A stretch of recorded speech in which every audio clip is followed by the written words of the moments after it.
Welcome to Leadership Energetics.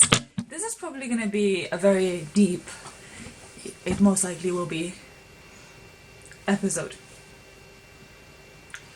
The thing is, narcissism is something that a lot of people think that leaders have, and so I thought, why not make a video on are leaders narcissists or not? Because it's something that I used to think of leaders when I was in leadership positions, because I didn't understand the responsibility, and which is the ability to respond, the amount of things that you have to be aware of in order to be responding in a way that takes all of them into consideration. So that's what responsibility is. It's basically responding with the ability through the knowledge and the wisdom and the information that you have. I'm loving this video. Honestly think that this is truly the best video that I could be making right now. And I'm grateful that I get to share this wisdom that I've accumulated from my experiences in this video right now.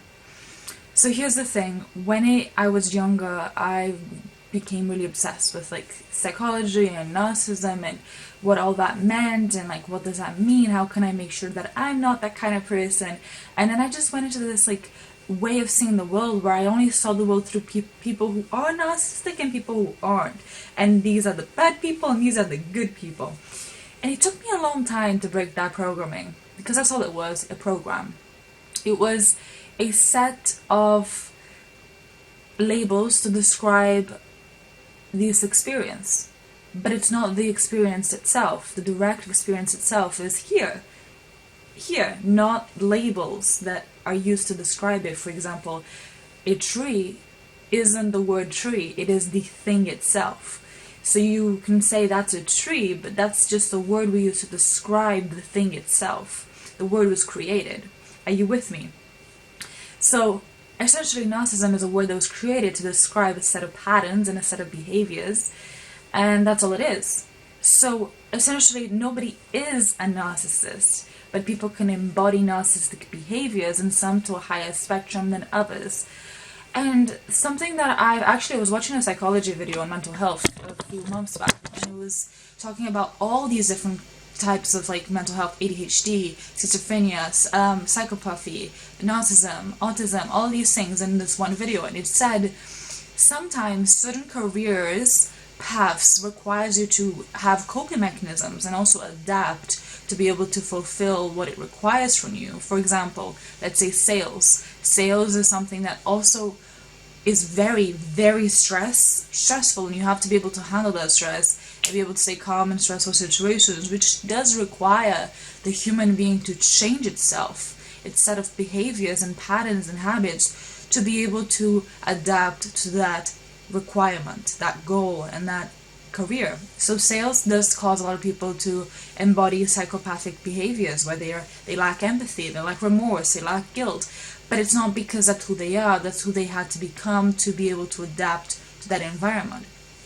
So essentially what I'm saying is not that leaders aren't narcissists or leaders are narcissists. My answer is more that leaders are leaders, and everyone has a different style of leadership and a different spirit of leadership that works for them in what they're doing. And so if you're trying to lead because you think, or because you're scared of leading this way, because you don't want to be seen as a narcissist, you don't want to be seen this way, you've lost the whole point of leadership. Leadership is about leading the narrative, leading the ship. It's not about gaslighting, okay? When I say leading the narrative, I do not mean it's about gaslighting. So what a gaslighting is, it's distorting a reality and basically saying someone's reality is not true. No, when I say leading the narrative, I mean if somebody's saying, I can't do this, you go, yes you can, why wouldn't you be able to? It's leading the narrative is about leading where their perspective is going so that it serves them and serves the team and serves the vision and the goal and the outcome. So it's leading the narrative of the story they're telling themselves about a situation so that it can be empowering for them. Oh my god, I wish I talked about this in my other videos, but I'm talking about it now because this is so important and this is exactly what I mean. But the messages just keep getting more specific the more that I do this. It's practice. The videos will always just keep getting better. But essentially, that's the thing. When it comes to narcissism, it's a very heavy topic, and I remember when I was just obsessively watching and learning about it, I honestly don't think I saw people. And the irony is, the more that I was in that paradigm, because it's just a way of seeing the world as a paradigm, right? There's a million, billion ways of seeing the world. Not one person will see the world the same way. For example, you go to a kid that's never read a book or doesn't have this education in psychology, and you say them, that's a narcissist, they'll be like, what? It's just a human being, and that's like a bad human being I don't like, and they're mean to me, and so I don't want to be around them. Like, it's simple. There's no complex terms to describe this and that, because there isn't depth, there isn't that level of analysis and detail. And sometimes the analysis and detail can make us over-read into things and overthink, but do not get me wrong, this is not to say that narcissism doesn't exist, but it is to say that sometimes we can get lost in that paradigm and not actually connect from a human to human level, because at the end of the day, we're just humans.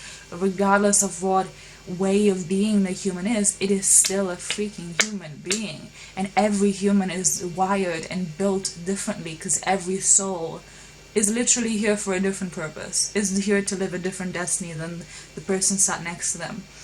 So having that wisdom and having that knowledge, it is maybe what your soul is really requiring isn't to know whether someone is or isn't a narcissist, but it is to know, how can I stay in my power? How can I protect myself? How can I stay sane? Or how can I stay in a space where I'm protecting my energy, or have more boundaries, or feel like I'm able to do what I need to do without feeling like I'm being distracted? Like, maybe these are the real questions that you need solutions for, and not the actual thing that you can't control, which is whether someone is or isn't whatever. Because at the end of the day, this is your life, and you're living this life for yourself. I hope so. And so if you're living your life for yourself, it doesn't matter whether somebody likes yellow or blue, or more extreme to whether they are or they aren't. What matters is, like, if it affects you, if it is coming into your radar, into your life, and how are you going to deal with it then? How are you going to respond to it then? That's what you should be focused on, instead of focusing on whether that person is or isn't, or whether that person is good or bad. Because ultimately, something that I've learned in my life, there are good and bad behaviors, but there's no such thing as a good or a bad person. There's just people who have different programmings, different cultures, that do things that either conflict or align with how we see the world, with our mindset. And that's not to excuse behavior or to justify or allow things to be done that you don't agree with. You should fight and stand up for what you believe in, for sure. That's the whole point of this existence, is for your voice to be heard, for you to let your voice be heard, for you to stand up for what you believe in. This is the whole point of your existence. That's the whole point of you having a unique perspective that nobody else has. Nobody has lived your life for that exact reason, so that your voice can be the thing that adds to the tapestry and the artwork that is life. The more that you express your frequency of your unique voice, the more that people hear you, and the more that people hear you, the more you have the impact of what you were born here to do. Because whether it is a bad or a good behavior, everything ultimately, to the highest light, to the highest frequency, highest vibration, always comes back to the place of love, the place of divinity. It's like right place, right time. That thing, if that thing didn't happen, that thing wouldn't happen. If that thing didn't happen, that thing that wouldn't happen. The butterfly effect. And so essentially everything is in divine place, leading you to where you are meant to be in each moment. And sometimes that can be a thing where somebody will hear that and be like, okay, well then I don't need to do anything in my life because I'm right where I need to be. Well, that's basically like saying, well, I don't need to eat anything in my life because I don't need to survive. It's like, it doesn't even compute. Like, you're going to have desires, you're going to have drives, you're going to have things that make you feel something. And that's your guidance system. Things that make you feel something is a direction, to compass, to what you're here to create. You should stand up and fight for what you believe in. And I think that for the longest time ever, I thought in a very hippie mindset, like, I can't really take up space, or I can't ripple the boat, or I can't say something that offends, or it doesn't sit well with someone else, because if I hurt them, what if I trigger their trauma, blah, blah, blah, blah, blah.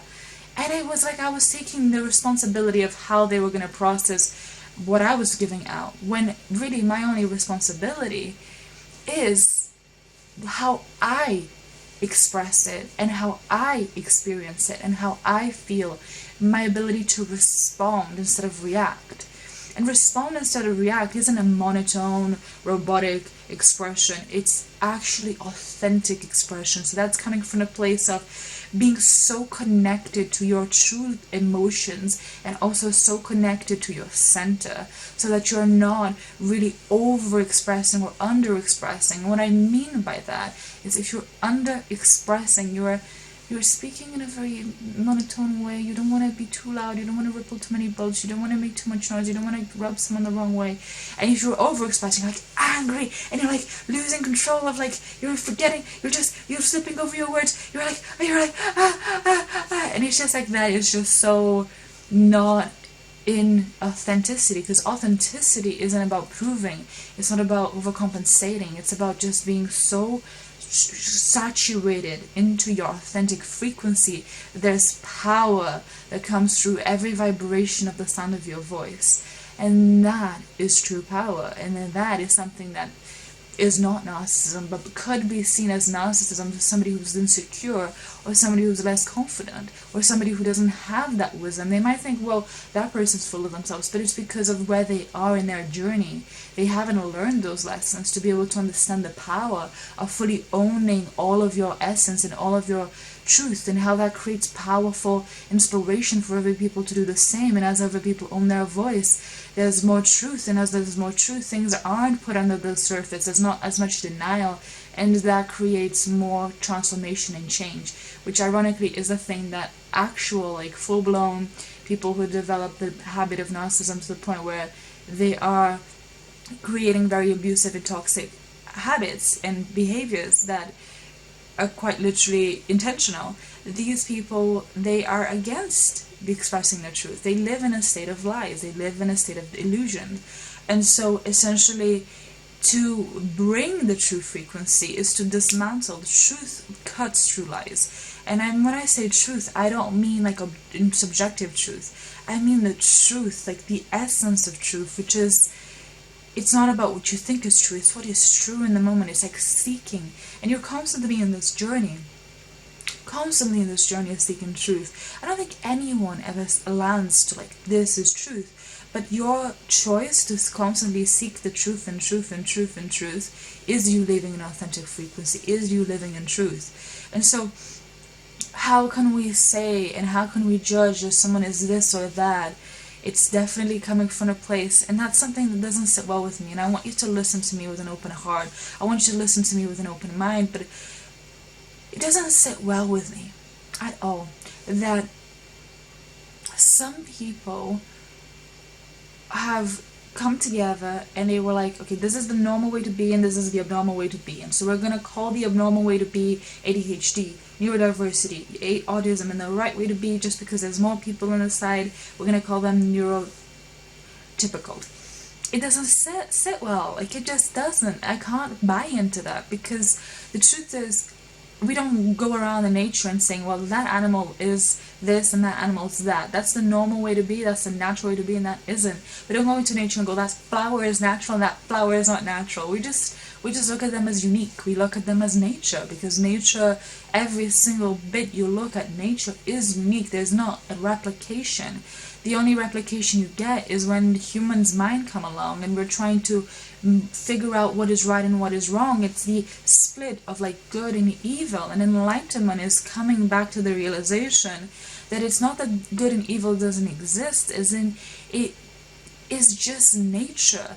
And in nature, we don't go, that animal ate that animal, so that's evil and we hate it, or that animal did a bad thing. We just go, it's an animal, because they don't have the awareness of what affects. They don't have the intellectual mind which has created these concepts. And these concepts are beautiful. I don't want us to throw them away, because they create a structure and a society which allows us to live in harmony, allows us to live in a civilized way, right? So we want it, but it doesn't necessarily mean that there's not going to be an evolution, and there shouldn't ever be that attachment to so much emotion that comes from these, like, right and wrong. And I think for sure, I definitely, before I started meditating for 5 years every day, almost every day, definitely was like somebody who was just like so I thought that was being passionate. I was just like be so like, yeah, everything mattered so much and you had to just, and it's like, it doesn't really.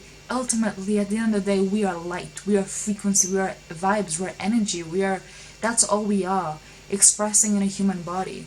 And when you see that, you truly see that through your own direct experience through spirituality, you change. Your way of being changes. And for somebody who hasn't seen that, that might be a little bit contrasting and be like alien to them, because they're like, that person doesn't respond to things that I think they should because of the way that I do. But it's just a different place in their spiritual journey. And I think that's the thing. We don't know what we don't know. So to point labels and to be concrete about what someone is the biggest mistake you can make as a leader, because I am gonna be real with you, and I'm sure that you can relate fully with this. Fully, 100% you're gonna relate with this. I know that you've had people in your life that you thought you had them figured out, you knew who they were, and next thing you know, they come to you and you're like, oh my god, that's not who I thought you were at all. And that's happened to me with every single person I've known, and I'm sure it's happened with you, because that's the whole point. Humans are changing all the time. We're evolving all the time.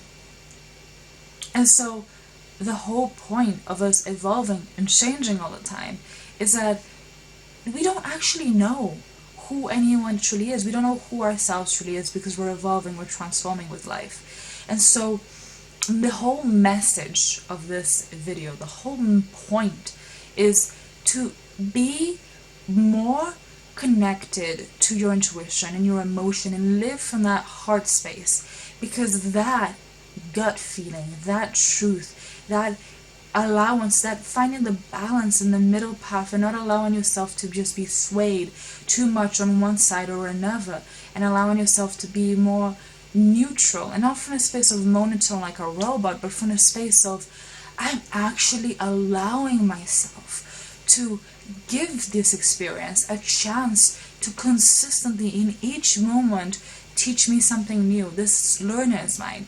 And it's like I'm saying these words and it's coming out of my mouth, but I really wish that I had more words, right, sometimes to describe the accuracy of what I'm trying to actually convey in this message, which is another thing that really points back to the truth that I'm really conveying, which is not even these words are truly conveying the message I want to convey. They're attempting to, but truly what conveys a message isn't words. That's why sometimes you can look at the eye of your best friend and you just instantly know what they're thinking. You instantly get them, you instantly understand them, because you have this bond, you have this spiritual connection with them, so that it transcends the language. There's no need for the language, because there's a spiritual bond. There's an energetic bond that has been built over time. And so emotionally you get them. Emotionally you feel them. And so when you feel someone emotionally, there's no need for these words, because you're feeling what they're saying. And when you feel what someone says, you get it. And when you get it, now there's no need for words. And so essentially there's no need for labels. And so every single label, like narcissism and psychopathy and these things, and ADHD and autism, are labels pointing to a deeper truth that's happening in this reality of experience, which is beyond words, which is the sensations, the emotions, and the energetic experience that each soul is experiencing in their being and in their point of perspective and point of attraction. And our point of attraction is our beliefs, our expectations, and our thoughts of what reality is and isn't, and what we should and shouldn't receive, which is what attracts in our orbit, our life. Our energetic field is what attracts from our thoughts, our patterns, our choices. And so that's not to say that you're controlling people, but it's to say that you are attracting certain experiences energetically from people. And so depending on what spiritual evolution you are, you'll understand this in a different way. It will click in different ways. And it will click exactly in the divine way that it's meant to click. But I pray that this video finds the people that it's meant to find, and that it completely transforms their paradigm and shifts them to their highest timeline, so that they see the world for a higher frequency.